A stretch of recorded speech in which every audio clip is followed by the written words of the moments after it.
नमस्ते बच्चों, आज हम कक्षा चौथी की पाठ्य पुस्तक हिंदी से पाठ 24 इंसाफ पढ़ेंगे। तो आप लोग बच्चे जानते हो ना इंसाफ क्या होता है। मतलब इंसाफ मतलब होता है न्याय, मतलब सही प्रकार से सभी को न्याय मिले करके इस पाठ में बताया है।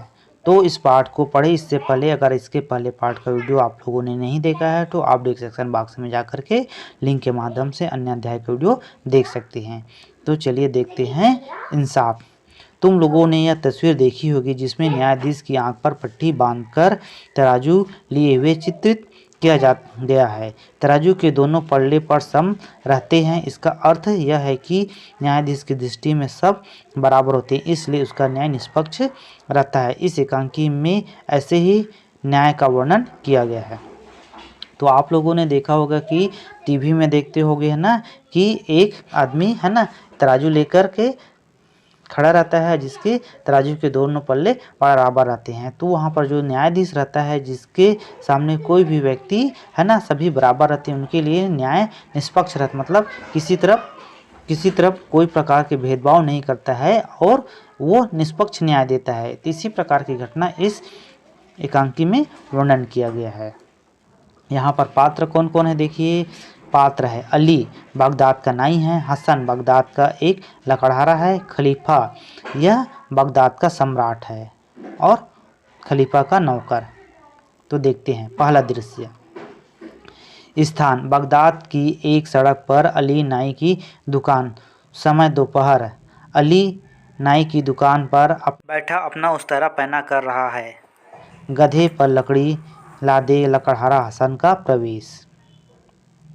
तो बगदाद एक शहर है, वहाँ पर है ना अली नाई अपनी दुकान पर बैठा हुआ है और अपने उस तरह जिसमें दाढ़ी बनाते हैं उसको तेज कर रहा है। उसी समय है ना वहाँ पर गधे पर लकड़ी लाद कर है ना लकड़हारा हसन का प्रवेश आता है ना। तो हसन बोलता है लकड़ी ले लो, लकड़ी अच्छी सूखी लकड़ी ले लो। अली, ओ लकड़हारे, अरे भाई लकड़हारे इधर आना। हसन अपने गधे को रोककर अली के पास आता है। भाई साहब, क्या आपने मुझे आवाज़ लगाई थी? क्या आपको लकड़ी चाहिए? अली, हाँ भाई, बुलाया तो इसीलिए था। लकड़ी सूखी है, गीली तो नहीं है? हसन, अजी साहब, आप खुद देख लीजिए, ऐसी सूखी और अच्छी लकड़ी किसी के पास नहीं मिलेगी। अली, ठीक है, मैं तुम्हारी बात का भरोसा कर लेता हूँ। इस गधे पर लदी सारी लकड़ियाँ का कितना दाम चाहिए? हसन, सारी लकड़ियाँ का दाम 5 सकाल है।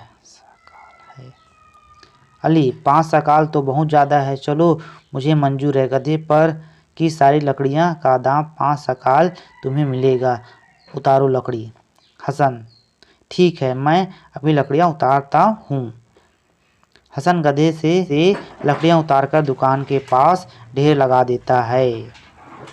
हसन, लीजिए, मैंने सारी लकड़ियाँ उतारकर रख दी, आप दाम चुका दीजिए।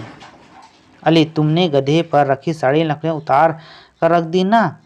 हसन, जी, सब लकड़ियाँ उतार दी। हाथ कंगन आरसी को क्या आप खुद देख लीजिए। अली, ठीक है, मैं खुद देख लूँ। दुकान से उतरकर गधे के पास जाता, गधे की पीठ पर लकड़ी की बनी काठी को देखकर, अरे यह क्यों नहीं उतारी, यह भी तो लकड़ी ही है। हसन, हुजूर, यह लकड़ी की ही है, लेकिन गधे की काठी है, जीन है, यह जलाने के लिए थोड़ी होती है। अली, मियाँ लकड़हारे, जो बात तय हुई थी उसे जरा याद कीजिए। मैंने कहा कि गधे की सारी लकड़ियाँ का दाम 5 सकाल होगा, यह भी तो लकड़ी की ही है, इसे भी उतार दीजिए। हसन, अजी साहब, अरे क्यों गरीब के साथ ठिठोली करते हो? मेरा और अपना समय क्यों बर्बाद कर रहे? मुझे दाम दीजिए जिससे मैं अपने घर जाऊं। अली, देखो दोस्त, यह ठिठोली और मजाक की बात नहीं है। जो सौदा हुआ है उसे आप भी निभाइए, मैं भी निभाऊंगा। जब तक यह काठी उतार कर यहाँ नहीं रखते तब तक मैं एक भी सकाल भी नहीं दूंगा। हसन क्रोध में भर कर, यह आप क्या कर रहे हैं? आप तो पक्के धोखेबाज लगते हैं। क्या आज तक किसी ने काठी भी लकड़ी के साथ बेची है? अली हाथ में एक लकड़ी उठाकर, अबे बदतमीज, तुझे बोलने का भी ढंग मालूम नहीं, मुझे गाली बक रहा है। यह ले तेरा दाम। अली हसन की लकड़ी से मारता है। हसन बचता हुआ भागता है। अली गधे की पीठ से काठी उतार लेता है और अपनी दुकान पर जाकर बैठ जाता है। हसन थोड़ी देर में गधे को लेकर जाता है। तो इस पाठ में हमने देख रहे हैं कि है ना, अब थोड़ा से शब्दार्थ में समझाता हूँ। इंसाफ एकांकी में कुल 4 पात्र है। अली बगदाद का एक नाई है, हसन बगदाद का एक लकड़हारा है, खलीफा बगदाद का सम्राट है, नौकर तथा नौकर के बीच एकांकी की कहानी घूमती है।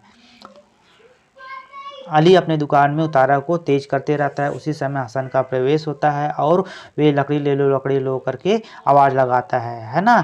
और अली उनको बुलाया, लकड़ी कैसी है, ठीक है ना करके। तो हसन बोलता है बिल्कुल सूखी है, आप इसको देख सकते हो करके। फिर बोलता है इसका दाम क्या है करके अली पूछता है। तो हसन बताता है इसका दाम 5 शकाल है। तो अली बोलता है यह तो बहुत ज़्यादा है, पर हसन बोलता है कि यह बिल्कुल सूखी लकड़ी, इसलिए 5 शकाल ज़्यादा नहीं है। तो अली उसको लेने के लिए तैयार हो जाता है और बोलता है कि सारी लकड़ियाँ 5 शकाल में दोगे करके बोलता है। तो हसन बोलता है ठीक है, पूरी लकड़ी 5 शकाल में। फिर अली उनको बोलता है कि सारी लकड़ियाँ उतार दो करके। तो हसन पूरा सारी लकड़ियाँ उतार देता है। तो उसके बाद है ना, अली पूछता है तुमने सारी लकड़ियाँ उतार दिया? तो हसन बोलता है हाँ, मैंने सारी लकड़ियाँ उतार दी, देख लो करके। हाँ कंगन आरसी, क्या आप खुद देख लीजिए करके। तो अली अपने दुकान से उतरता है और गधे के पास जाकर देखता है कि उसने सारी लकड़ियाँ उतारी कि नहीं उतारी। तो वो देखता है कि गधे की पीठ पर लकड़ी की बनी काठ को देखकर कहता है कि इसको तुमने तो नहीं उतारा है करके। तो हसन बोलता है अजी है ना हुजूर, आप ऐसा क्यों मजाक करते हो कि काठ की लकड़ी कभी उतारी जाती है, यह जलाने के लिए थोड़ी होती करके। तो अली बोलता है अरे लकड़हारे, बात हुई थी कि 5 शकाल की है ना, तुम सारी लकड़ियाँ उतार दोगे करके। ये भी तो लकड़ी का है ना, इसलिए इससे भी उतारो करके बोलता है। तो हसन बोलता है अजीब ठिठोली करते हो साहब, आप मेरा और अपना समय क्यों बर्बाद कर रहे हो, मुझे अपना पैसा दीजिए और मैं यहाँ से चलूँ करके बोलता है। तो अली बोलता है मैं हंसी मजाक ठिठोली नहीं कर रहा हूँ, मैं जो सौदा हुआ है उसी पर अपनी बात कर रहा हूँ। और तुम अपनी बात को निभाओ और काट उतार कर नीचे रख दो करके, और नहीं तो नहीं रखोगे तो मैं एक भी शकाल भी तुम्हें नहीं दूंगा करके। तो हसन क्रोध हो जाता है, क्रोध हो जाता है, आप क्या कर रहे हैं, आप पक्के धोखेबाज लग रहे हैं, क्या किसी ने कभी काठ की लकड़ियाँ साथ बेची है? तो अली अब एक लकड़ी को उठा करके उसे मारने के लिए कहता है कि अबे बदतमीज, तुम्हें बोलने का ढंग मालूम नहीं है, तू मुझे गाली बक रहा है। और ये लो करके उसको उस लकड़ी में मारने लगता है ना, तो हसन किसी तरह बचकर वहाँ से भागता है। और जब अली अपनी दुकान में चला जाता है तो हसन किसी तरह गधे को लेकर वहाँ से चला जाता है। इस प्रकार से पहला दृश्य है। अब दूसरा दृश्य देखते हैं। स्थान खलीफा का दरबार। खलीफा एक ऊंचे सिंहासन पर बैठे थे, आसपास सिपाही मुंशी आदि बैठे थे। दरबान आता है। दरबान हुजूर, द्वार पर एक फरियादी आया है, कहता है मेरे साथ अन्याय हुआ है, खलीफा उसे अंदर आने दो। हसन अंदर आता है। हसन जहाँ पना इंसाफ कीजिए। खलीफा बोला क्या बात है, तुमसे किसने तुम्हारे साथ बेइंसाफ़ी की है? अली हुजूर, मैं लकड़ी बेचने के लिए देहात से आया था। बाज़ार में जब मैं अली नाई की दुकान के पास से गुजरा तो लकड़ी का सौदा किया। मैंने सारी लकड़ी 5 शकाल में देना मंजूर किया था। 5 शकाल में सारी लकड़ियों के साथ उसने काठ भी उतार ली और मुझे मारा और दाम भी नहीं दिया।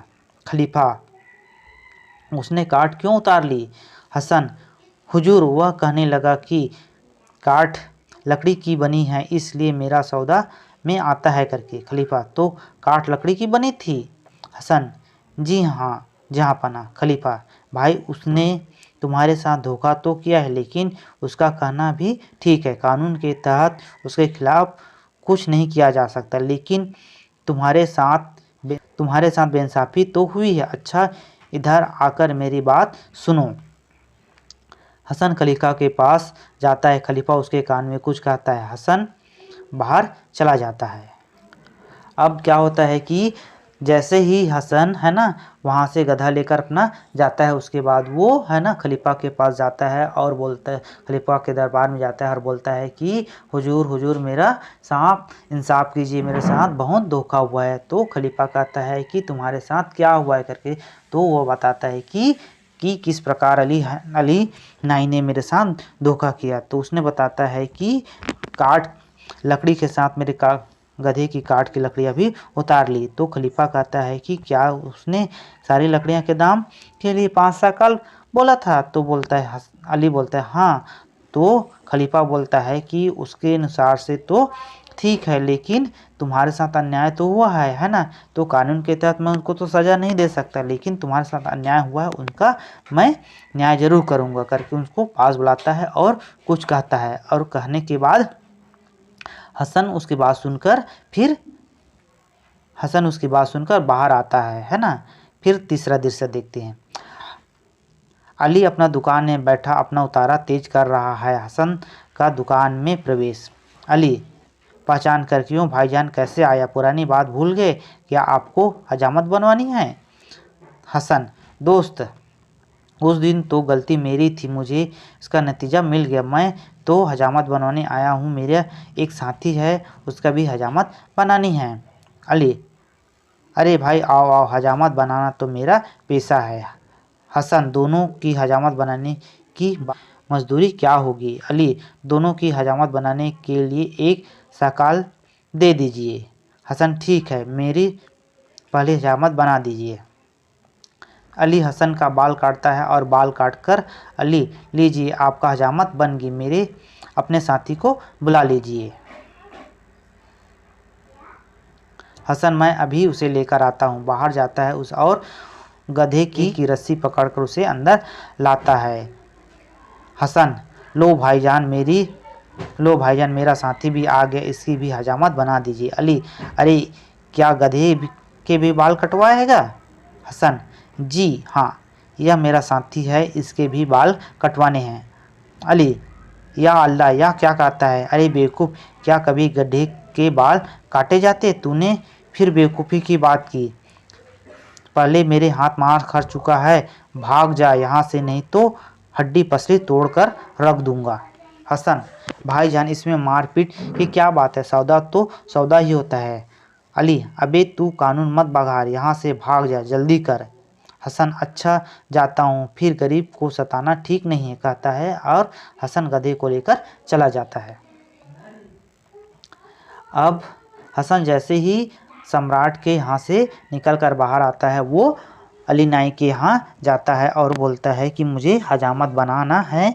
तो अली नाई बोलता है क्या तुमको पिछली बात भूल गए हो क्या करके। तो बोलता है हसन बोलता है कि पुरानी बात में क्या रखा है ना, वो तो मेरी ही गलती थी, अब मुझे हजामत बनाना है और मेरे साथी को बनाना है। तो अली बोलता है ठीक है, मेरा हजामत बनाने का तो पेशा है, मैं बनाऊंगा करके। तो हसन बोलता है कितना दाम होगा, कितनी मजदूरी होगी। तो अली बोलता है 1 सकाल दे देना तो मजदूरी हो जाएगी करके। फिर पहले वो हसन का बाल काटता है, हजामत बनाता है, फिर उसके बाद बोलता है कि अब तुम्हारे साथी को बुलाओ। तो हसन अपने साथी गधा को लेकर आता है। इस पर अली बोलता है ये तुम्हारा साथी है, इसका बाल थोड़ी बनाएगा, गधे का थोड़ी बाल बनाया जाता है। तो हसन बोलता है कि यही मेरा साथी है, इसी का ही बाल काटने हैं करके। तो इस पर अली भड़क जाता है और बोलता है कि तूने फिर बेवकूफ़ी वाली बात की है ना, यहाँ से भाग नहीं तो तुम्हें बहुत मार पड़ेगी करके। तो फिर हसन बोलता है किसी गरीब को इस प्रकार सताना ठीक नहीं है और अपने साथी गधा को लेकर वहाँ से चला जाता है। फिर देखते हैं चौथा दृश्य।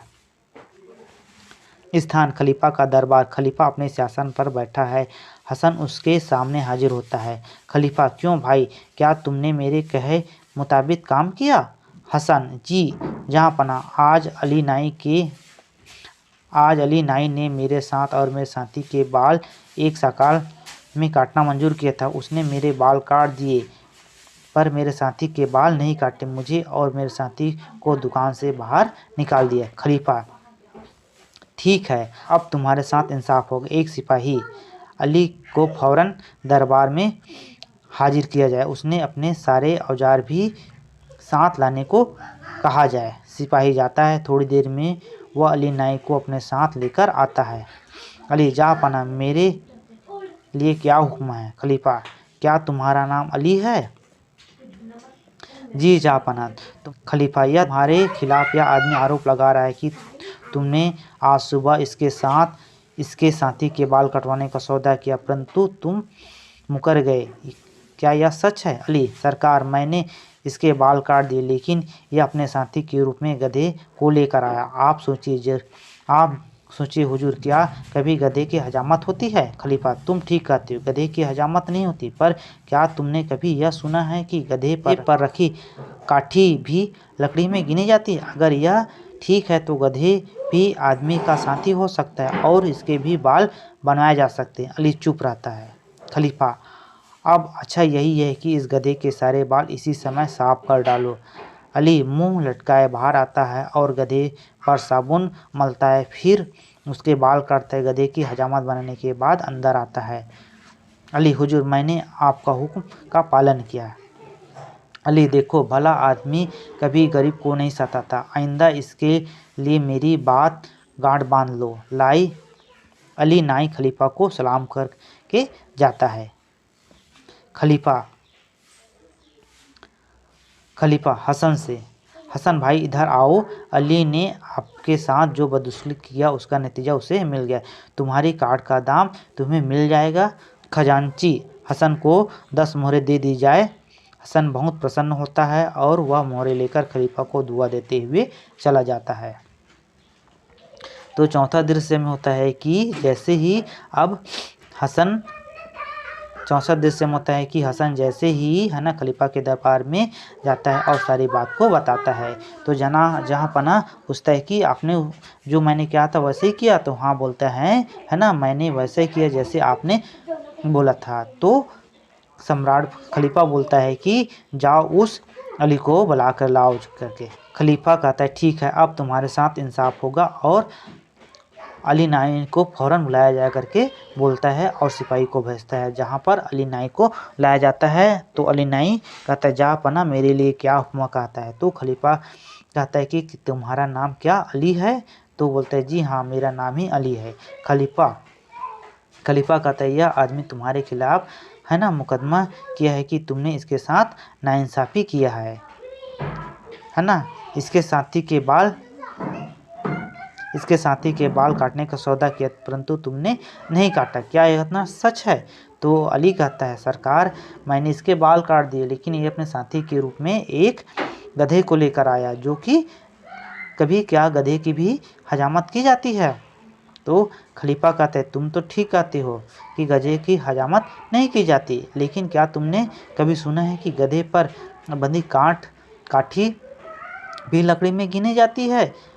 तो इस पर अली चुप रहता है और खलीफा आदेश देता है कि तुम अभी इसी समय इस गधे के सारे बाल काट दो करके। फिर अली वहाँ से जाता है और गधे में अच्छे से साबुन लगा करके उसका बाल काट कर आकर कहता है हुजूर, आपका हुक्म का मैंने पालन कर दिया। फिर खलीफा कहते हैं कि देखो अली भाई, है ना, किसी गरीब को नहीं सताना चाहिए, आइंदा मेरी बात को गांठ बांध लो। इस पर अली सुन करके यह बात करके खलीफा को सलाम करके चला जाता है। फिर खलीफा हसन से कहता है कि अब तुम्हारे साथ जो बदसलूकी किया था उसका नतीजा मिल गया, अब तुम्हारी काठी का दाम भी तुम्हें मिल जाएगा करके बोलता है, और खजांची को कहता है इसको 10 मुहर दे दी जाए करके। इस पर हसन प्रसन्न होता है और वह मुहरें लेकर खलीफा को दुआ देते हुए चला जाता है। शब्दार्थ, उस तरह मतलब नाई का छुरा होता है, इंसाफ मतलब न्याय होता है, जहाँपना मतलब बादशाह या सम्राट होता है, साकाल मतलब होते हैं एक सिक्का जो बगदाद में चलता है, जैसे हमारे यहाँ रुपया चलता है, आरोप लगाना दोष लगाना होते, मुंसिफ मतलब न्यायाधीश होते, और बेइंसाफी मतलब अन्याय होते, ठिठोली मतलब मजाक करना हंसी करना होते, राह लेना मतलब अपने रास्ते पर चलना। मखौला उड़ाना मतलब होते मजाक उड़ाना होते। आइंदा मतलब भविष्य में, आगे कभी। बदसलूकी मतलब बुरा बर्ताव होते। हड्डी पसली तोड़ना मतलब बहुत पीटना होते। काठी काठी मतलब घोड़े या गधे पर रखी जाने वाली जीन। जहाँपना संसार को आश्रय देने वाला बादशाह जिसके लिए संबोधन होता है। दुआ मतलब प्रार्थना करना, आशीर्वाद देना होता है। दरबान मतलब दरबार का सेवक होता है। मुकर जाना मतलब कहीं बात से हट जाना। टिप्पणी जहाँपना मुगल बादशाहों के लिए संबोधन है जिसका अर्थ जगत का आश्रयदाता होता है या सम्राट होता है। अब प्रश्न उत्तर है। अली और हसन में झगड़ा किस बात पर हुई थी? तो उत्तर हो जाएगा अली और हसन में लकड़ी के साथ गधे की काठी भी मांगने लगा। उसका कहना था कि उसने लकड़ियों के साथ लकड़ी की बनी काठी भी खरीदी है। इस बात पर अली और हसन में झगड़ा हुआ। फिर है प्रश्न नंबर 2, लकड़ी की काठी की बात पर खलीफा ने न्याय करने के बाद क्या कहा? खलीफा ने अली से कहा कि देखो अली, भला आदमी कभी गरीब को नहीं सताता, आइंदा इसके लिए मेरी बात गाढ़ बांध लेना। फिर तीसरा, अली को अंत में गधे की हजामत क्यों बनानी पड़ी? उत्तर हो जाएगा हसन ने गधे को अपना दोस्त बनाकर हजामत बनाने को कहा। अली ने इनकार कर दिया। खलीफा के निर्णय और न्याय के बाद अली को गधे की हजामत बनानी पड़ी। अली ने लकड़ी के साथ ही काठी भी ले ली। तुम्हारी राय में अली का काम उचित था या अनुचित, क्यों? अली ने लकड़ी के साथ काठी लेकर गरीब हसन के साथ अन्याय किया। धूर्त व एवं छल से प्रेरित होकर कोई भी काम करना उचित नहीं होता। पांचवा, नीचे लिखे प्रश्नों के 3-3 उत्तर दिए गए, सही उत्तर चुनकर लिखो।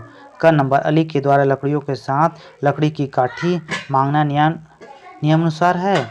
सही था, गलत था, पता नहीं, तो यह गलत था हो जाएगा। फिर है ख नंबर, अंत में अली को हसन के गधे की हजामत बनानी पड़ी स्वयं की मर्जी से, हसन के कहने पर या खलीफा के कहने पर? तो उत्तर आ जाएगा खलीफा के कहने पर। फिर है भाषा तत्व और व्याकरण। प्रश्न 1 है, आदर सूचक शब्दों का प्रयोग करते हुए निम्नलिखित वाक्यों को फिर से लिखो। जैसे कि पहला दिया है, क्या तुमने ही मुझे आवाज़ लगाई? तो हो जाएगा क्या आपने ही मुझे आवाज़ लगाई हो जाएगा। जो सौदा हुआ उसे तुम भी निभाओ, तो हो जाएगा उत्तर हो जाएगा जो सौदा हुआ उसे आप भी निभाई हो जाएगा। ख नंबर, तुम खुद देख लो, तो देख लीजिए जाएगा, यहाँ पर उत्तर आ जाएगा आप खुद देख लीजिए हो जाएगा। ग नंबर, अरे क्या गधे के बाल कटवाएगा? तो हो जाएगा अरे क्या आप गधे के बाल कटवाओगे? वह क्या कहता? तो हो जाएगा उत्तर हो जाएगा ये क्या कहते हैं। अब फिर अगला प्रश्न नंबर 2, तुमने गधे पर सारी लकड़ियां उतार कर रख दी ना। इस वाक्य को समझो और इसका अर्थ लिखो। उत्तर हो जाएगा इस वाक्य का अर्थ है कि गधे पर जितनी भी लकड़ियां हैं उन्हें उतार कर रख दो, गधे पर एक भी लकड़ी बाकी ना रहे। इन शब्दों के हिंदी के समानार्थी शब्द लिखो। पहला दिया है मंजूर दिया है, हाजिर दिया है, खुद दिया गया है, गरीब दिया है, हुजूर दिया है, खिलाफ दिया है। तो इसका उत्तर हो जाएगा मंजूर का राजी हो जाएगा, खुद का स्वयं हो जाएगा, गरीब का निर्धन हो जाएगा, खिलाफ का विरुद्ध हो जाएगा, हाजिर का उपस्थित हो जाएगा, हुजूर का स्वामी हो जाएगा। फिर है चौथा नंबर का हाथ कंगन को आरसी क्या? यह एक कहावत है। इसका अर्थ है जो चीज़ हमारे सामने है उसे बताने के लिए प्रमाण की आवश्यकता नहीं होती। यह कहावत इस पाठ में प्रयोग की गई है। इस उचित प्रसंग में अपने वाक्य में प्रयोग करो। वाक्य में गीता ने कहा कि मेरे राज्य बैडमिंटन में चयन हो गया है। लड़कियां उसे प्रमाण दिखाने को कहा। गीता ने कहा हाथ कंगन को आरसी क्या? कहकर उसने पत्र सामने रख दी। दूसरा, अपनी बोली की कोई एक कहावत अर्थ सहित लिखो और उसे उचित प्रसंग में प्रयोग कर वाक्य में प्रयोग करो। तो उत्तर हो जाएगा जैसे कि उत्तर, अंधों में काना राजा, मूर्खों के बीच थोड़ी बुद्धिमान। तो वाक्य में प्रयोग हो जाएगा मोहल्ले भर में राजेंद्र ही थोड़ा पढ़ा लिखा है, वह अंधों में काना का राजा है। 5वां, इन वाक्यों को उनके सम्मुख दर्शाए गए वाक्य में बदलो। का नंबर है लकड़ी उतारो आदर्श सूचक वाक्य में, तो आदर्श सूचक वाक्य में जाएगा आप लकड़ी उतारे हो जाएगा। फिर ख नंबर है अब तुम दाम चुकाओ, तो आदर्श सूचक वाक्य में हो जाएगा आप दाम चुकाइए हो जाएगा। फिर ग नंबर है अली दुकान से उतरकर गधे के पास जाता है भूतकाल में, तो उत्तर हो जाएगा अली दुकान से उतरकर गधे के पास गया। फिर घ नंबर तुमने गधे पर रखी सारी लकड़ियां उतार दी, प्रश्नवाचक चिन्ह, तो उत्तर हो जाएगा क्या तुमने गधे पर रखी सारी लकड़ियां उतार कर रख दी। इस प्रकार से हमारा पाठ समाप्त होता है। वीडियो अच्छा लगा तो चैनल को सब्सक्राइब करिए, लाइक करिए एवं शेयर करिए। धन्यवाद।